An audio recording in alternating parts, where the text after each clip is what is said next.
दिनों से दूसरी शादी की खबरें सोशल मीडिया के ऊपर आम हो रही हैं और पहले तो सच बताऊं तो मैं खुद इसको एक मजाक ही समझ रहा था, लेकिन अब वकला हज़रात की वीडियोज़ आने के बाद लगता है कि इसके अंदर काफ़ी हद तक सच्चाई भी है। वो शादियाँ करनी पड़ेगी और जो दूसरी शादी नहीं करेगा उसको 5 लाख रुपए जुर्माना और 2 साल कैद की सज़ा हो सकती है। तो काफ़ी सारे दूसरी शादी का जो ख़बर सुनते ही हमारे मर्द हज़रात के चेहरों के ऊपर काफ़ी सारी खुशियाँ नज़र आ रही हैं और उनके चेहरे मुस्कुरा रहे हैं और हकीकत भी यही है कि मर्द से ज़्यादा इसका फ़ायदा जो है ना वो औरत को खुद है, ठीक है। यानी पहले वाली बीवी को इसका ज़्यादा फ़ायदा है बजाय मर्द के, क्योंकि मर्द का ज़्यादा काम तो आपको पता है कि ज़्यादा उसने बाहर ही रहना है, रोज़ी रोज़गार के सिलसिले में उसने घर से पहले भी बाहर रहना था, अब भी बाहर ही रहना है। अब घर के अंदर कौन होगा?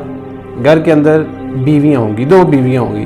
तो एक तो फ़ायदा पहली बीवी को इसका ये है कि जब वो अपने माँ बाप के घर जाती है तो ज़ाहिर सी बात है पीछे उसको टेंशन लगी रहती है कि मेरे शौहर को खाना कौन देगा और घर के काम कैसे होंगे, फ़लाँ मेहमान आ गए तो कौन उनको संभालेगा वगैरह वगैरह। अब इन सारी टेंशनों से वो आज़ाद हो जाएगी और बेफिक्र होकर वो अपने वालिदैन के घर पे जो है ना वो जितना भी रहना चाहे वो आराम से रह सकती है। इसका एक फ़ायदा तो ये है। दूसरा फ़ायदा ये है कि पहली बीवी के घर के अंदर काम जो है ना वो बहुत ज़्यादा होते थे, बेशुमार काम। अब जब दूसरी आएगी तो उनका काम आधा आधा हो जाएगा, डिवाइडेड बाय 2 हो जाएगा, तो काम 50/50 हो गया। तो इसके अंदर भी उसका फ़ायदा है, मर्द का फ़ायदा तो नहीं है।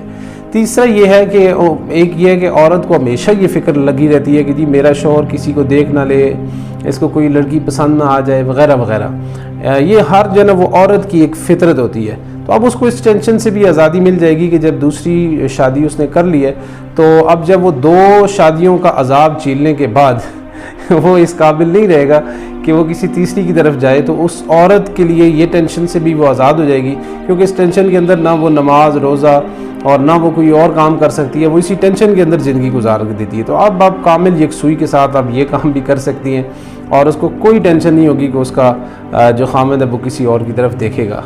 तो आप इस हवाले से क्या कहते हैं और आप कमेंट सेक्शन में ज़रूर बताइएगा। अस्सलाम वालेकुम वरहमतुल्लाह।